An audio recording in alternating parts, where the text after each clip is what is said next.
Et salut à tous, c'est Rémi Avicole. On se retrouve aujourd'hui pour une nouvelle vidéo. Alors oui, ça fait longtemps que j'ai pas fait de vidéo parce que le temps ne donnait pas envie de tourner. En fait, il faisait moche, il pleuvait, les bêtes étaient pleines de boue, les poules blanches comme les Yokohama par exemple étaient vraiment très sales, enfin ça n'allait pas. Mais maintenant ça y est, le beau temps arrive, le printemps arrive tout doucement, donc ça va, on commence à être bien là. Donc aujourd'hui une vidéo, donc je vais vous représenter un petit peu l'élevage, il y a eu quelques changements, pas mal de nouveaux arrivants aussi. Vous avez pu la voir sur la vidéo de l'élevage de Max King, qui d'ailleurs, je tiens à vous remercier énormément déjà pour l'accueil que vous avez fait que vous m'avez fait sur YouTube, le nombre d'abonnés, le nombre de likes, vous avez été vachement présent. Je tiens à vous en remercier vraiment énormément parce que je pensais pas que ça allait aussi vite. Je suis déjà quasiment 600 abonnés, 570 je crois il me semble. Donc vraiment merci beaucoup. Merci aussi pour la vidéo de Maxime, vous avez beaucoup aimé, vous avez commenté et tout, c'était vraiment super. Donc voilà, on se retrouve pour la vidéo.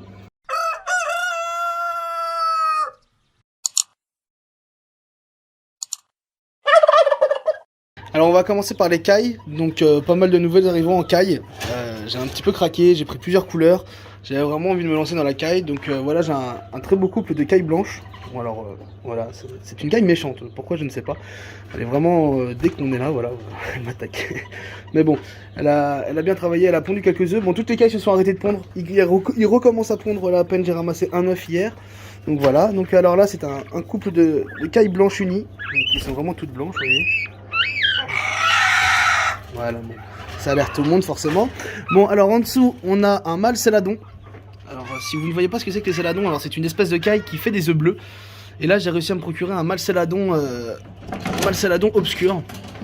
Il est assez beau, il a une belle taille. Car la céladon, c'est une caille qui est un peu plus petite que la caille commune. Et chez l'éleveur où je l'ai prise, elle a travaillé sur le fait de faire des plus grosses cailles céladon, justement, pour faire du croisement et sortir des céladons purs avec un plus gros gabarit. Donc voilà. En dessous, nous avons donc un petit peu moins que la dernière fois parce que j'en ai vendu quelques-unes. Donc les cailles argentées, voilà, qui elles aussi se sont arrêtées de pondre. Elles se sont arrêtées de pondre parce que je pense que c'est le temps, avec le froid, on a eu des grosses périodes de froid. Donc voilà, donc de belles cailles. Voilà. Après, nous passons sur, nous avons les obscurs. Donc voilà les obscurs. Bon, elles sont pas encore pures parce qu'il y a des obscurs panachés et des obscurs normales. Vous voyez, par exemple celle-ci a la poitrine blanche. Mais bon, ça se travaille, voilà. Et là nous avons les blanches panachées. Alors les blanches panachées, vous voyez, elles sont blanches avec une tache, alors soit sur la tête, soit sur le dos, sur l'aile. C'est jamais la même chose, mais voilà. Tiens, bah, comme vous pouvez voir, ça recommence à pondre tranquillement. Encore un œuf aujourd'hui. Donc en parlant de ponte, je vais tout de suite passer sur les couveuses. Alors les couveuses, j'ai cette couveuse là, donc la Cosmo, elle fait 60 places poule. J'ai lancé pour des cailles. Donc dedans il y a des œufs de cailles que j'ai achetés. Donc ce sont des splatters, donc c'est un début de croisement entre des communes et des céladons. Donc les œufs commencent à être un petit peu bleus. Donc là les œufs sont pas bleus car c'est les jeunes qui sont dedans qui vont être porteurs céladons. Et eux ils vont être bleus et blancs, donc ils vont être bleu panaché. Voilà, et à côté nous avons donc la couveuse avec la deuxième tournée dedans. Je vais vous montrer la première tournée. Donc on a des œufs de Leghorn Neck Shaker et derrière des œufs de Hambourg. Qui d'ailleurs ont arrêté de pondre, là il va falloir que je les rebooste. Et voici donc la première génération, petite génération, c'était pour lancer 2021. Donc voilà, nous avons quelques Hambourg, des Hambourg grande race, un sable pot. Là, pardon, excusez-moi, le sable pot est ici, donc doré bleu, et deux Semani, et il y a deux petites cailles aussi, donc voilà, on a une des obscures, caille obscure, et la deuxième est là, voilà, donc c'était pour commencer, donc voilà, c'est la première génération, la première tournée, petite tournée, mais voilà, voilà, bah tant que j'y suis, voilà, voici les jeunes, il y a quelques jeunes de l'année, et là nous avons donc le trio, normalement la deuxième poule doit pas être très loin. Donc là nous avons le coq et la poule Leghorn Neck Shaker. La poule doit pas être très loin normalement. Ils sont jamais bien loin. Donc voilà, donc ça c'était pour les premiers nouveaux arrivants. Donc nous continuons, bon là ça n'a rien à changer. Voilà, nous avons les Brahmanins, Isabelle et Doré. Voilà, ouais, une jeune dinde de cette année aussi que je laisse là. Là, nous avons le parquet de Hambourg, grande race. Cette poule n'a rien à faire ici, elle a juste sauté, mais il va falloir que je la retire. Donc voilà. Ici, comme d'habitude, ah si, on voit la femelle. Donc la femelle est là. Voilà, pardon. Le mâle doit être à l'intérieur. Voilà. Donc là, les pondeuses. Vous pouvez voir comparé à la vidéo de l'élevage de Max King, c'est moins boueux quand même. Donc là, on voit mon dindon rouge des Ardennes, que d'ailleurs Maxime m'a ramené du coup. Malheureusement, il m'avait ramené un couple, mais avec les grosses vagues de froid qu'on a eu, on a eu des nuits à moins 10, moins 15, et vraiment, elle n'a pas apprécié. J'ai essayé de la sauver, mais ça n'a pas marché. Je pense qu'elle a dû choper une connerie. Donc malheureusement, elle est morte. Il va falloir que j'en retrouve une, mais c'est sur une bonne voie, j'ai trouvé un contact. Voilà. Comme je répète toujours, si vous êtes intéressé, j'ai des coqs brahmanins, donc Isabelle, les blancs herminés noirs. Avec, j'ai qu'une seule poule en blanc herminé bleu aussi. J'ai beaucoup de coqs, vous pouvez voir 1, 2, 3, 4, 5, 6, donc 7, on a vraiment beaucoup. Donc si vous êtes intéressé, n'hésitez pas à me le dire en commentaire. Je me situe dans le 89, dans le Morvan. Voilà. Alors pour continuer dans les nouveaux arrivants, voilà un magnifique couple d'oies à tête barrée que Maxime m'a ramené aussi. Donc je suis très content, ça fait très longtemps que je voulais avoir des oies à tête barrée. Donc voilà, me voilà enfin avec un très joli couple. Donc pour les nouveaux arrivants, c'est déjà bien, mais c'est fini. Donc je vais vous représenter un petit peu les volières et surtout les bêtes qui sont bien mieux ici, là maintenant, avec le beau temps qui revient. Alors, on commence par les Yokohama nains. Vous voyez mon coq qui est bien mieux maintenant qu'il n'y a plus de boue. Il peut se refaire la queue assez proprement.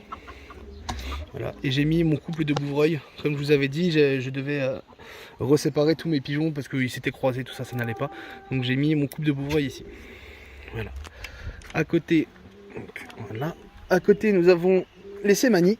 Les Sémani qui, elles, sont les seules à répondre maintenant. Elles ont commencé après les autres, mais les autres ont arrêté, elles ont commencé. Je ramasse 4 œufs par jour, vraiment 4 œufs par jour, c'est vraiment le top. Donc je vais les mettre en couveuse. J'en avais ramassé seulement 2, comme vous avez pu voir les 2 poussins. J'en avais ramassé seulement 2, et les 2 étaient bons, donc je suis content. Avec Alex, qui change de volière tout le temps, parce que je peux pas le mettre dans l'autre poulailler des pondeuses, dans le parc des pondeuses à côté. Car comme vous avez vu, il y a le dindon rouge des Ardennes, et ils se battent, donc ça ne va vraiment pas, donc je préfère les séparer. Alors là, vous les connaissez, il y a le couple de Hambournin, qui d'ailleurs est à la vente, si ça vous intéresse, je le vends. Mais vraiment pour décorer, parce que c'est pour décorer des jardins ou manger les déchets alimentaires, parce qu'ils ne me reproduisent pas, la poule ne pond pas, ou très peu, et le coq, je l'ai déjà vu cocher, mais les œufs sont toujours clairs, donc c'est pas un couple qui travaille très bien. Donc je vais les revendre pour quelqu'un qui cherche. Après peut-être qu'ils reproduiront, hein, mais moi ça fait 2 ans que je les ai, ça n'allait pas. Voilà, donc là le grand parc, je vais mettre un plus grand angle, voilà. Le grand parc avec les dindons bleus et la dinde à Alex, du coup mon dindon bronze d'Amérique qui est derrière. Elle est bien typée sauvage, j'aime beaucoup. Mais comme je vous l'avais expliqué dans une vidéo, il faut que je fasse des volières fermées de A à Z, parce que de haut en bas, pardon, parce que cette dinde vole vraiment beaucoup, elle est très sauvage. Alors si je la mets dans une volière non fermée au-dessus, ça va pas le faire. Je vais la retrouver dehors le lendemain, ça va pas aller. Et puis il faut que je refasse quand même un grand parc. Et j'aime bien que les dindons aient des grands parcs. Dans un petit parc comme ça ne va pas aller. Voilà, je vais vous le montrer. Voilà. Sans grillage. Ah, le dindon commence gentiment à remonter les dindes. Donc je pense que la ponte ne devrait pas tarder. Les 2 pigeons qui sont là d'ailleurs, un mâle stresseur et le mâle lynx de Pologne derrière, c'est pareil, si vous êtes intéressé, ils sont à la vente. Parce que j'ai pas les couples et j'ai pas envie de recommencer les pigeons. Je vais pour l'instant me focus sur tout ce que j'ai déjà, et les pigeons on verra après dans les futures installations. Et voilà aussi, je vous présente la volière terminée que je vous avais montré les débuts du travaux. Donc de base je voulais le faire pour les cailles, et je me suis rendu compte que ça va très bien pour un couple ou pour un trio de poules naines. Alors du coup dedans, je vais mettre à l'intérieur, voilà, j'ai mis mon couple de Java avec un trio de cailles. Alors je ne sais pas si on va toutes les voir. Là-bas on a une femelle Isabelle, et ils doivent être à l'intérieur. Voilà, ils sont à l'intérieur, je vais vous montrer ça de suite. Voilà, donc là on a le mâle Isabelle et une femelle classique, sauvage.